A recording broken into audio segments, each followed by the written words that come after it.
Welcome back, subscribers, and hello, YouTube viewers.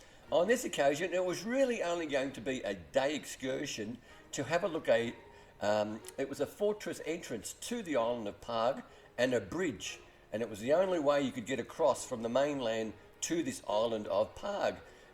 Once I got there, I thought, well, I might as well make my way and have a look at this island and its sort of main village, and I'm glad I did so.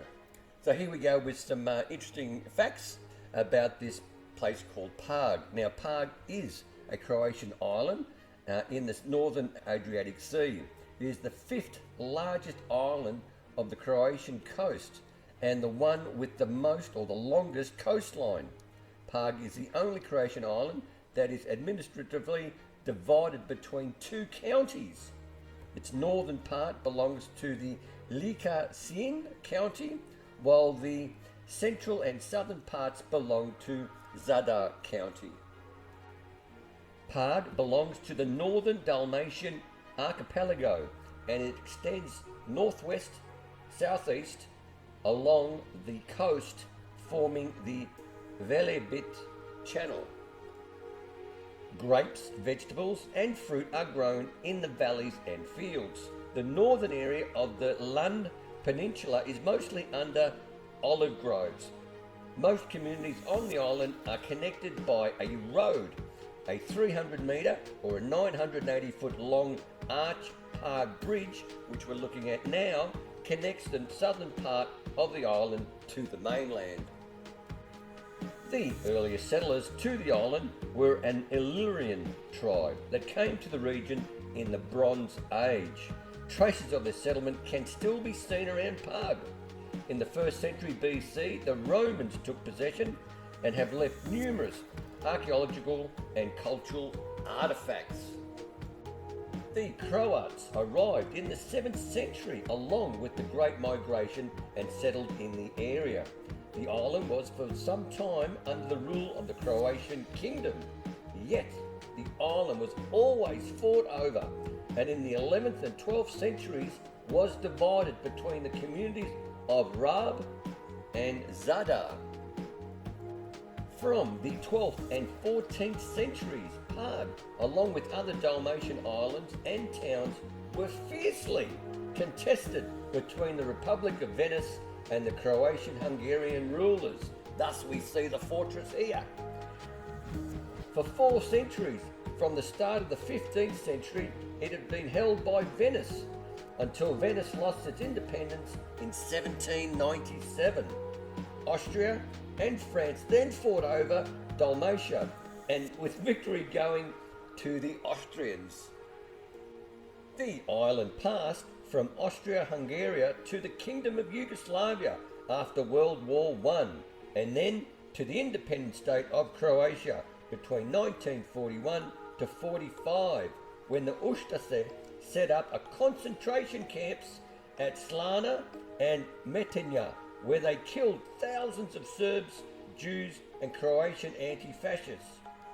After the Second World War, it returned to Yugoslavia, and after the dissolution of Yugoslavia in 1991, the island became part of the Republic of Croatia. The first Croatian wind farm was constructed on Pag Island, just northeast of Pag town. The wind farm is composed of 7 Vestas V52 wind turbines and has operated since 2004. Throughout its history, Pag has been connected with salt production, a traditional activity that has been practiced for more than 1,000 years. So without further ado, let's check out this fortress entrance and bridge that takes you into the island of Pag. Welcome back, subscribers, and hello, YouTube viewers.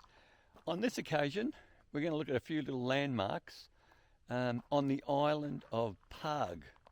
Now that's spelled P-A-G. I hope I pronounced it correctly. And the only way you can access the island of Pag is via this bridge we're going to have a look at. And basically I'm just going to focus on the historical things around this bridge. In other words, there is a the bridge to look at, and there's also what looks like a fortress, which the bridge sort of covers. And I guess back in the day, it was a way of getting sort of closer to the mainland. So there was a fort that was built through this narrow passage. What else can I tell you? There is some great views here. It does appear to be like a moonscape. There's not too much things to look at in relation to structures where people are sort of residing at. I'll just give you a bit of a look-see behind me. There's the bridge, and if possible I should be able to get the drone. I don't think there's any military bases here, even though there was, as mentioned, there's a fortress of types that I will go and have a look at. It is quite funny because directly behind me is a few buildings where they sell Coca-Cola, ice creams and whatnot, but obviously the season has ended and it's all abandoned until next year, I guess. I will spin the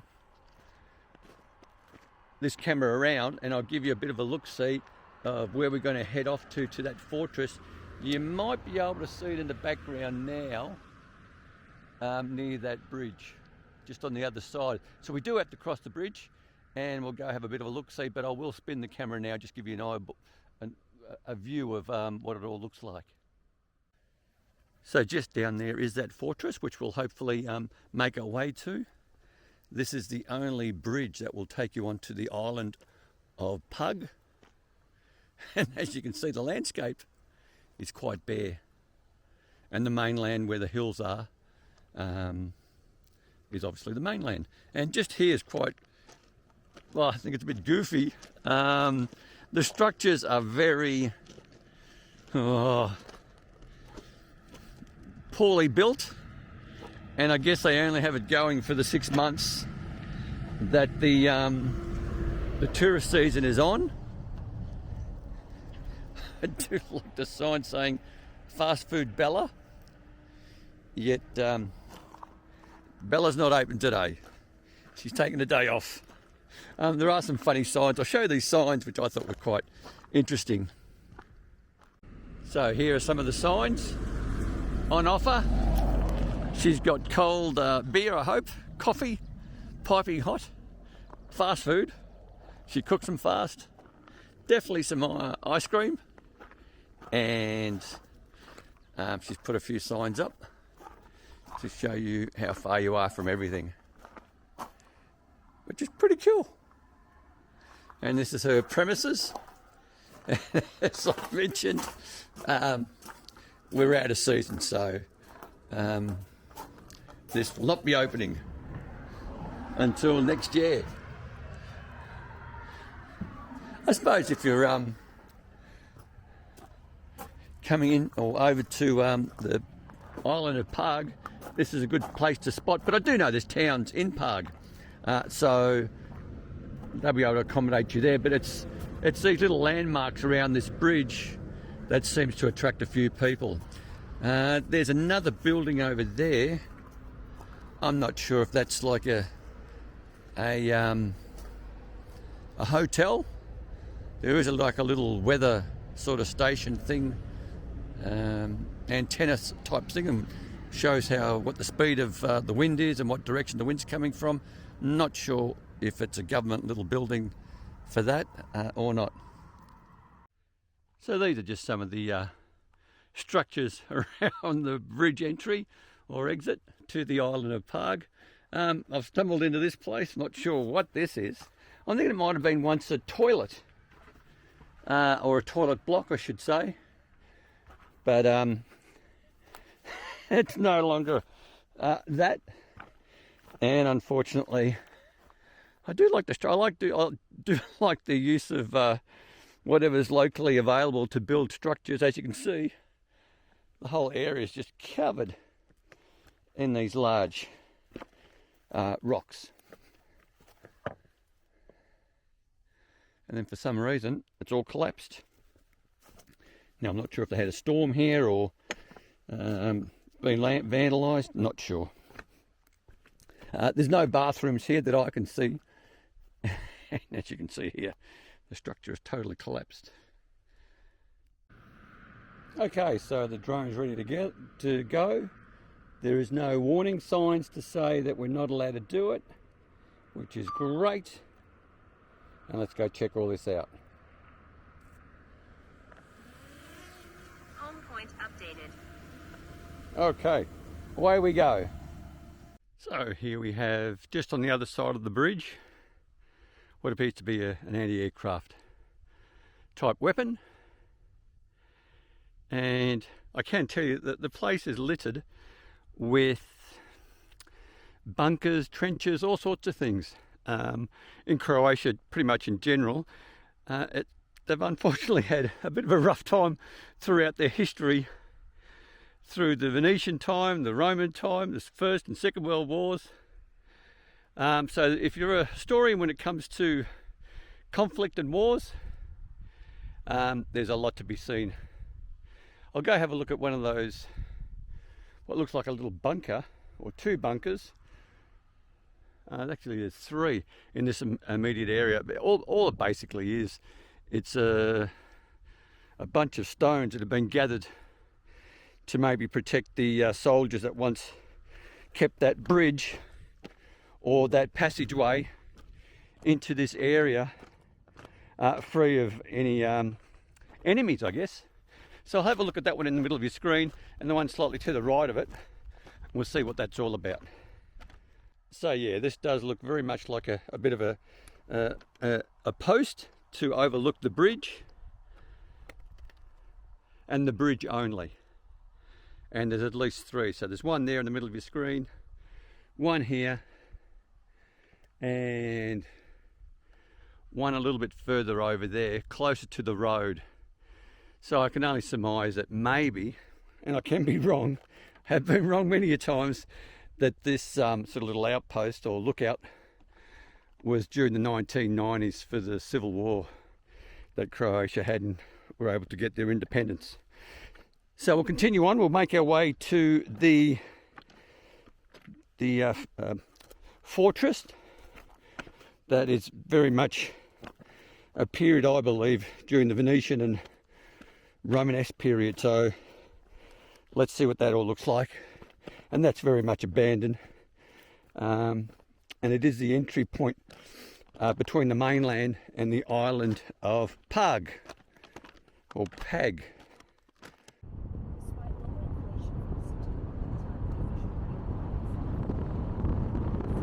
So here we go, we're going into this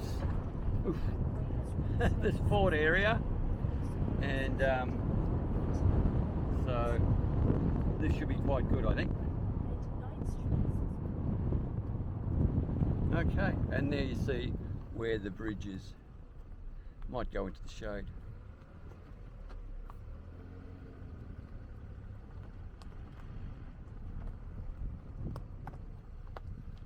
Okay, very good. So it does appear that there is some sort of kiosk here for the peak periods of summer when people come down, have school holidays and whatnot. I can tell you, look, it's just before 9 o'clock in the morning. It is another very warm day. As you can see, the skies are blue and it's quite warm. It's t-shirt and jeans or shorts weather. So if you are coming and you want to avoid the what would you call it, the peak of the tourist season, then October and November is quite fine. So there's the fortress, and let's see if we can get in there from some different angle than this, because it looks quite difficult to climb. Now, just before we get to the fortress here, there is like a fishing farm. Not sure what type of fish or crustaceans they're farming, but it's a serious looking port. There is mentioned something on that freight container thing, but I can't make out what it says. So let's now focus just on this fortress. It doesn't look like I can get in from any angle, but we'll persist and let's see what we see. As you can see, it's right at the mouth of this inlet, and Pag, or Pag, or I think it's Pag, is to the left, and it's the only way you can get in by that bridge.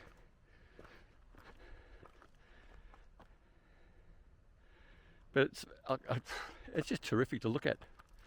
I'm not sure if people are all into scenery, and even scenery that appears to be like a moonscape is also appealing for me anyway. Okay, so let's go up here. Now you can park quite close to this fortress, so it is a very easy walk. Once again, pair of runners is what you need. No sandals, no flip-flops, because as you can see, the surface of the rock, it's not that it's slippery, it's very uneven. And there is stairs here, which is great. And we'll have a look through. Maybe this looks like a sort of like a port window to look at.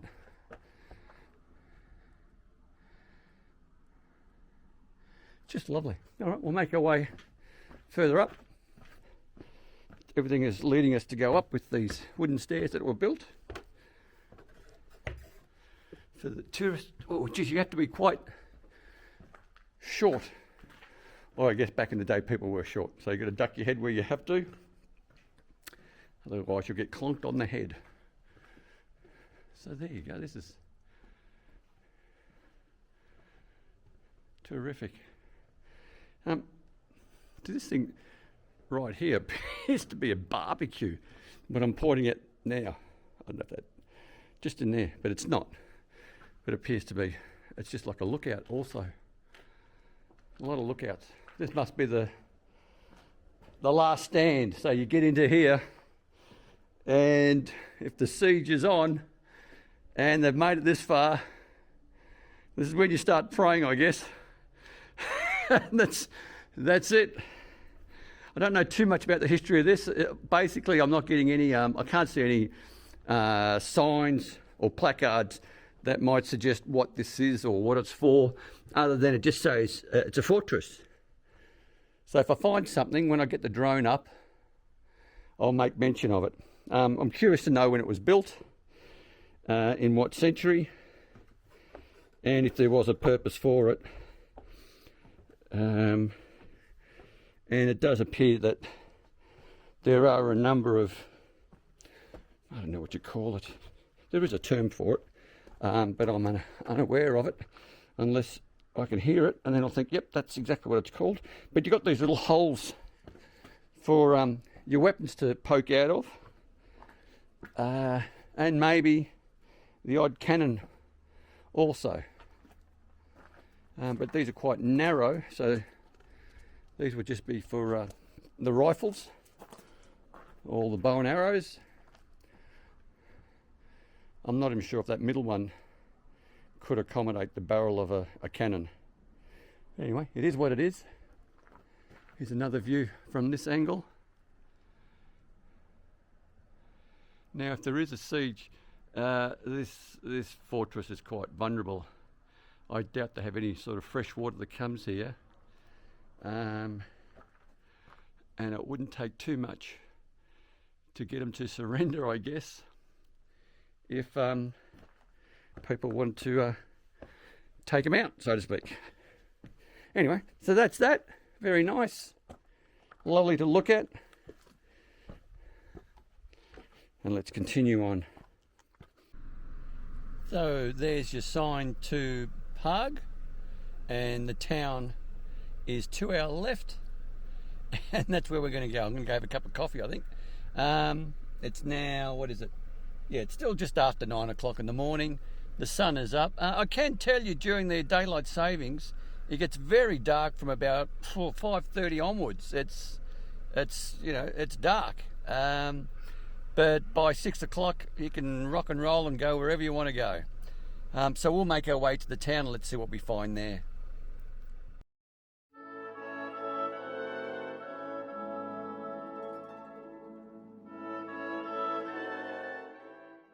Now, just as a heads up, directly behind me is a salt museum. Salt is a big thing in this location, and they did produce and have produced, I still believe, produce salt in large quantities.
in the city of Pag.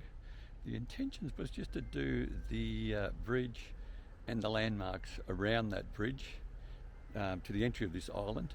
But now that I'm here, we're going to add a bit more to it because it's such a lovely little town. It looks like a bit of a fishing village, but it should be pretty good. So here's your Port Authority of Pag, and I think anyone that lives here has some sort of boat. From my understanding, a lot of them do fishing, and I'm sure there's a lot of excursions to be had if tourists were to come here. Once again, the landscape in the background is very mountainous, very bare. I have seen goats running around pretty much freely as I was driving and making my way here, which I thought was quite surprising. There didn't seem to be any cordoned off area for them. They just wandered freely. They were all quite well developed, so they eat well. But yeah, so a lot of these coastal towns, even these islands that have small settlements, it does appear that fishing is the sport of choice. But I think it's also part of their dietary intake, like the husbands or the sons would go out, get a bunch of fish and freeze it. I do notice it in Croatia more so that a lot of them do have freezers and freeze a lot of their meat and seafood type items that can be frozen to last them during those winter months when there's not too much on. So anyway, there's a nice little walk bridge. We'll go over that, and then I'll come back here with the drone, I think. It is a tourist spot because I did see like a few water slides in the distance, and it does appear that this is a family-friendly or kid-friendly area for families to bring kids to enjoy the water. So this is terrific.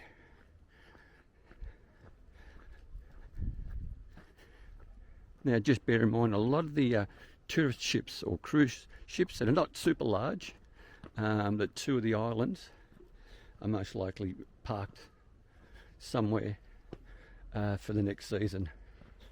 So we're just going over their bridge, and this is, I think it's just primarily just a bridge for pedestrians. I'm not sure. I haven't seen anyone cross it yet, but I'll give you a bit of a view. But what a sleepy little town this one is. But I'm sure during the tourist season, it's covered by people like ants all over the place.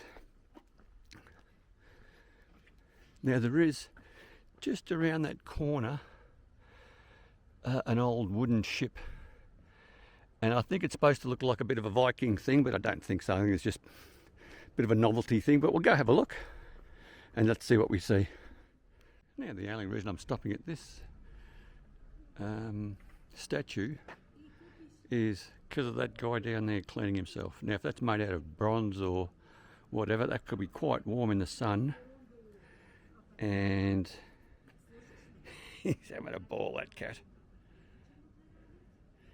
That's who the monument's dedicated to, or the statue. And the cat is the guardian of it. Very good. So we'll continue on, and let's see what's around the corner. So here we have some excursion boats. I would assume that these are pretty cheap. You go wander around some of these islands. There's a lot of like little private beaches on these islands, and you can only access them via a boat. There's no way of crossing unless you're a good swimmer. And I doubt there's too many that would make such an effort. So this looks like the town hall maybe, or Port Authority building. As you can see, electric bikes are very popular with the locals. Now I'm just going to go over to that red boat there. I'm just curious what the front of that boat looks like. It's got like some sort of dragon or something. Might be of interest. Now there's always, what I've been noticing also, This is the time of the year that there's a lot more roadworks from what I've heard, and they do a lot of maintenance because there's just not too many people on the road. You will not have to worry about traffic other than the sort of morning rush, and that's, you know, compared to a rush in places like Melbourne or wherever you are in the world where they've got a big population in some of these cities, the rush here is pretty ordinary. You can not get too stressed about it. So here we go to that red boat. So there's the I'm not even sure what you call it. There is a word for it. It doesn't come to mind straight away. But just behind there, you can see in the distance the large water slides. That could be a bit of fun for kids. I'd even have a go. So this is that red boat I was mentioning. That'll take you on an excursion somewhere to the islands.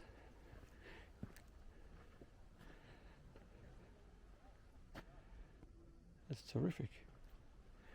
It's all wooden. Just lovely. And once again, there's that in the distance, the water slides. It looks like a large hotel complex down there as well.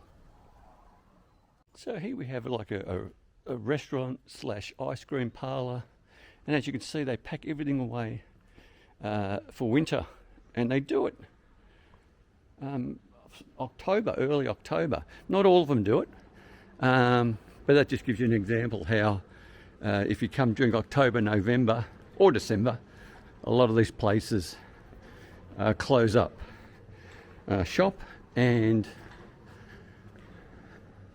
there's still enough places to go to get something to eat, so that's not a big deal. So they're sort of like seasonal tourist attractions. Pag also has an old part of the town, which I'm at the moment, and they've got all these small little alleys there where people live. That looks terrific. So it's all walking distance, pretty much everything. And if you're coming out this way and you like this particular town, it is worthwhile probably getting an apartment here. We'll go down this one. This will take us back to the foreshore. So we've got an art gallery here. I do love this balcony. Look at that. How old is that? That is very, very old.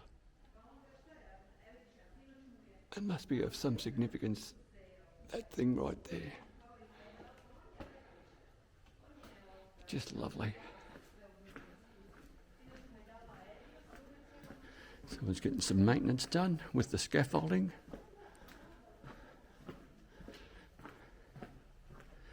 And what I'm hearing also is a lot of these apartments that we're walking past are also sort of seasonal. They get rented out via Airbnb or booking.com or stays or whatever it is, or families themselves own it and come out when they can. But just lovely. This particular lane that we've gone down has been, everyone's renovated everything. Everything's sort of freshly painted, or not freshly painted, but it's all nice and clean and tidy. Interesting to know what some of these things mean on the front of their homes. I can only assume that at one stage it wasn't a home, it was something else. But who's to say? But yeah, roaming around is just fantastic. And I can also add that there's scuba diving here. I've just seen 2 scuba diving places that take you out on a charter, or you can probably just jump in the sea here. This is still all part of the Adriatic. And here are the old timers. They are experts at just sitting out all day, having coffee and having a good yarn, which is just lovely to see. I don't know where the women go, but definitely the blokes come out and just yarn all day. So here we are at the Tourist Information Centre.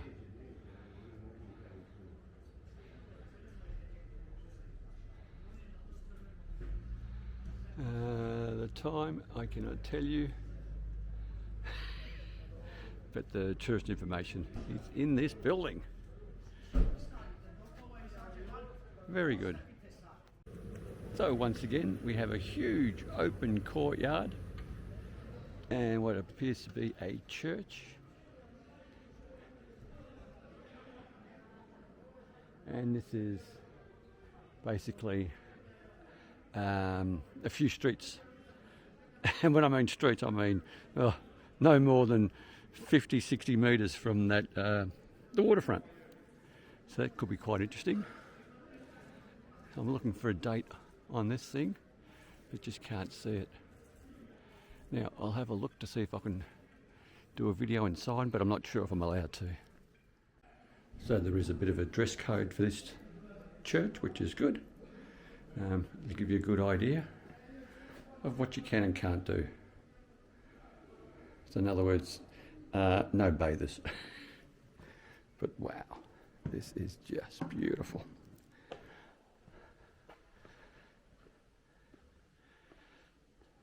What a beautiful church.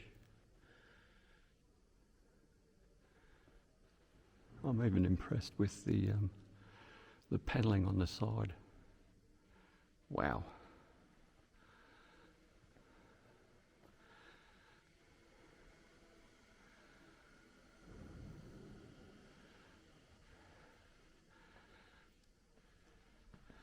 So we'll make our way in. Now there is a wonderful ceiling as well. Now there wasn't any signs whatsoever saying you couldn't take any photos or use video, which is great. But wow, just lovely.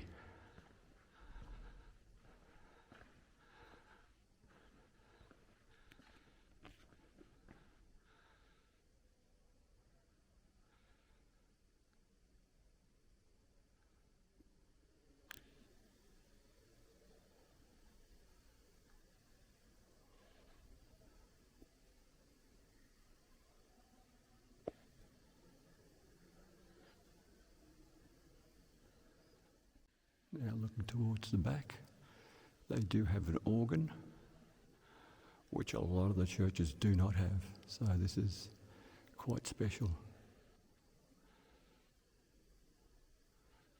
Okay. So here we are at the end of this little video. It's probably now gone for quite some time. So the Island of Pag and the bridge to enter the island is absolutely worth the effort to come out this way. Once again, there's just too many things to look at, and if you're planning a holiday to Croatia, you've got to commit quite a lot of time, or just focus on maybe 3 or 4 at the most locations to really experience what's on offer. I wasn't expecting to see this town to be just so fantastic. And once again, if you did like the video, by all means, click on that like button or that thumbs up icon. Please consider subscribing. Subscribing does not cost you 1 cent, but it really does help the channel immensely. But most importantly, stay safe, commute safe, and have a great day. Thanks for watching.